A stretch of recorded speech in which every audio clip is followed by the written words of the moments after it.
Muy buenos días, hermanos. Que Dios les siga bendiciendo. En esta mañana, en este día, pues me tocó el privilegio de trasladarles el capítulo correspondiente al día de hoy. El capítulo de hoy corresponde a Deuteronomio, al libro número 5 de la Biblia, y el cual corresponde, el capítulo de hoy corresponde al número 21.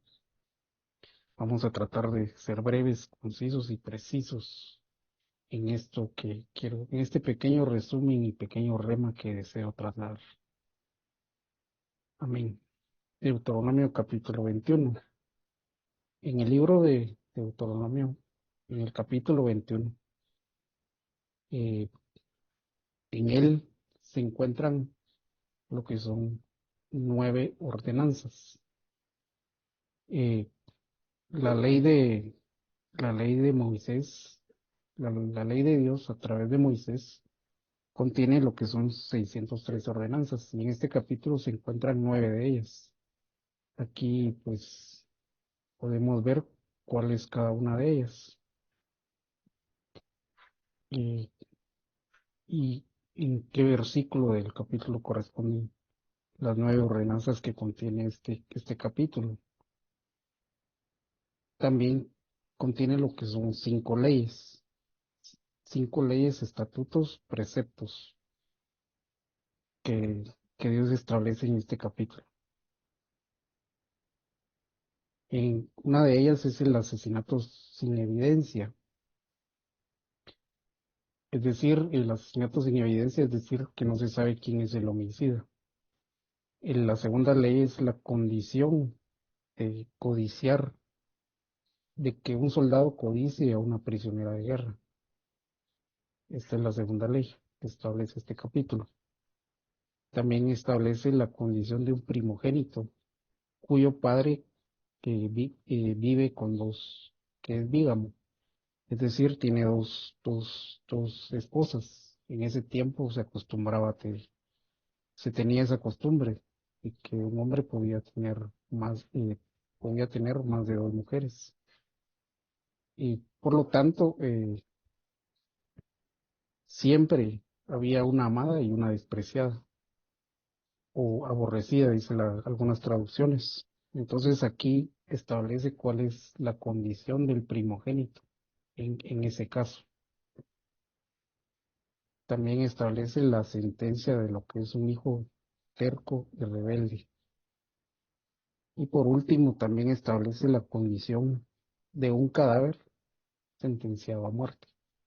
No la condición del muerto, no la condición de por qué lo sentenciaron a muerte, sino la condición del cadáver. Amén.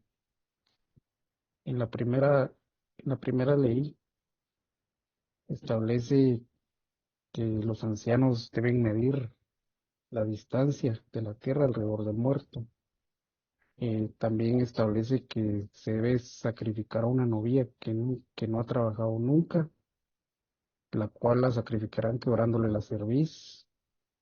Los sacerdotes bendecirán la tierra y los ancianos de la ciudad más cercana lavarán sus manos, es decir, lavarán sus manos de la culpa de la sangre de ese asesinato. Y los mismos ancianos harán una oración que establece ese capítulo. Esto es decir, para bendecir la tierra y que la tierra no caiga en maldición. En el segundo, en la segunda ley, los pasos para seguir si un hombre codiciaba a una prisionera de guerra, la condición es, los pasos a seguir era traerla a su casa y que ella pues se rasurara la cabeza y cortara las uñas, que esta prisionera se quitara el vestido del cautiverio. Esto en lo espiritual podría ser quitarse las viejas vestiduras, ¿verdad? Eh, También establece que tendría que permanecer en la casa de la persona que la llevó prisionera. Establece que ésta tiene que llorar a su familia, es decir, guardar luto por un mes. Y después de estos pasos, entonces ya podría llegarse a ella, pero si no era del agrado de la persona que lo tomó, la tiene que dejar en libertad. La condición es que la deje en libertad sin venderla, maltratarla o humillarla. En la tercera ley establece la condición de un primogénito. Y esta es muy sencilla. El, esta ley se resume a que el hijo primogénito, eh, no importando si es hijo de la amada o si es hijo de la aborrecida, pierda su condición. Pero especialmente hace énfasis en que si es hijo de la aborrecida, no debe perder su condición de primogénito. Es decir, no debe haber preferencia porque es hijo de una o de otra. Tiene que ser el primogénito el que establezca. Y aquí establece que el primogénito debe recibir en la herencia, debe recibir una doble porción. La condición de un hijo terco y rebelde, pues primeramente la condición es que reciba castigo de sus padres. El segundo paso, si después de recibir el castigo no corrige su condición, este hijo rebelde, lo llevarán a los ancianos de la ciudad en la puerta de la ciudad natal. Después de esto, pues lo condenaban a muerte. Esto ya no es válido en estos tiempos, ¿verdad? Pero era condenado a muerte y era lapidado, según la ley. Esto, las lapidaciones, y esto es un paréntesis, es interesante todos los pecados por los cuales las personas son condenadas a lapidación en esta ley, que establecía hace alrededor de 4000 años.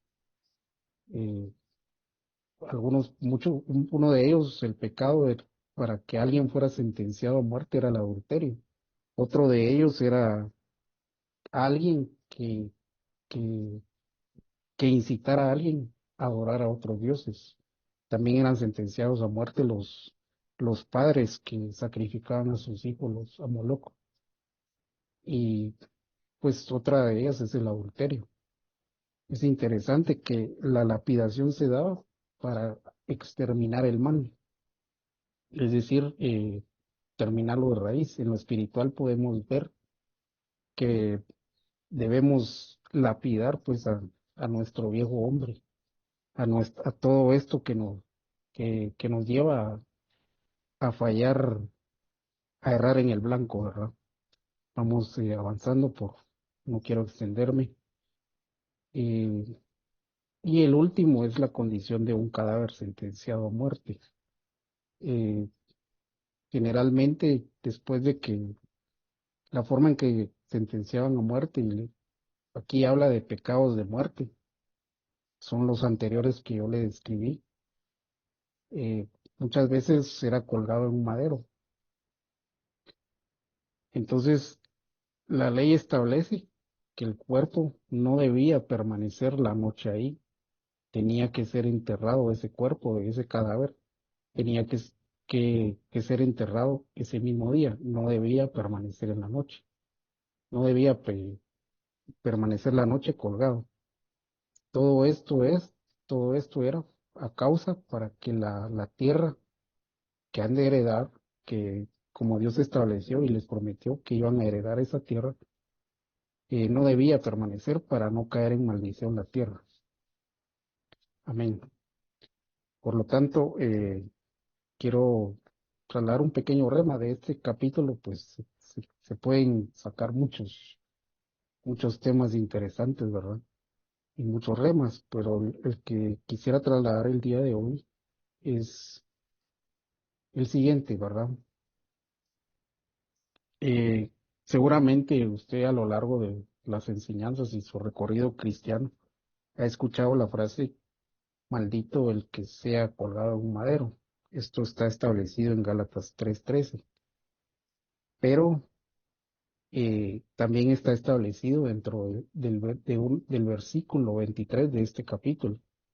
Es decir, el apóstol Pablo, cuando escribió la epístola de Gálatas, que por cierto fue la primera epístola que escribió el apóstol Pablo, estableció y estaba citando este capítulo, el capítulo 21, versículo 23 específicamente. ¿Qué era lo que estaba enseñando Pablo? Estaba enseñando acerca del sacrificio de Cristo. Cristo cargó nuestra maldición para, eh, para nuestra salvación. ¿Y cuál es lo que yo quiero trasladar? Cuando Cristo cargó nuestra maldición en la cruz del Calvario, también sucedió otro evento. Y ese evento fue la traición del apóstol Judas. Él lo traicionó y lo vendió. Pero ese mismo día, él se ahorcó. Es decir, murió colgado en un madero. Pero el libro de los Hechos, que estaba leyendo el libro de los Hechos, en el capítulo 1, versículo 18, establece que él quedó colgado en el madero, pero cayó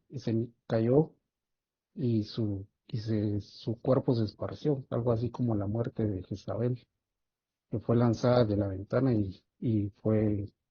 su cuerpo se hizo pedazos. Así establece la Biblia en el caso de Judas. Interesante que los dos y el cuerpo más que todo haya permanecido, haya sufrido esa condición en su muerte, ¿verdad? ¿Cuál es el rema?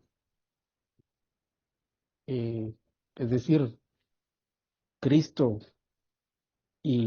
Cristo fue bajado de la cruz por un hombre llamado José de Arimatea, que era un discípulo de Cristo, y fue enterrado. Es decir, no permaneció la noche colgado en un madero, al igual que Judas. Lo que yo quiero trasladar es que en el libro de Jeremías dice que establece que Dios vela por cumplir su palabra. Es decir,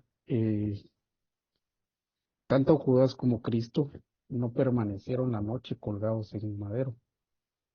Uno por un discípulo y otro por voluntad de Dios. Es decir, cayó su cuerpo a tierra. ¿Qué es lo que yo quiero trasladar? Que Dios vela por cumplir su palabra, pero no solo eso. También, esto es una tesis, no es doctrina, también para que la tierra no cayera en maldición. Es decir, en el Salmo 37 habla que los justos heredarán la tierra. Es decir, la tierra, Dios está prometiendo eh, que los justos heredarán la tierra. Por lo tanto, está velando porque no caiga en maldición.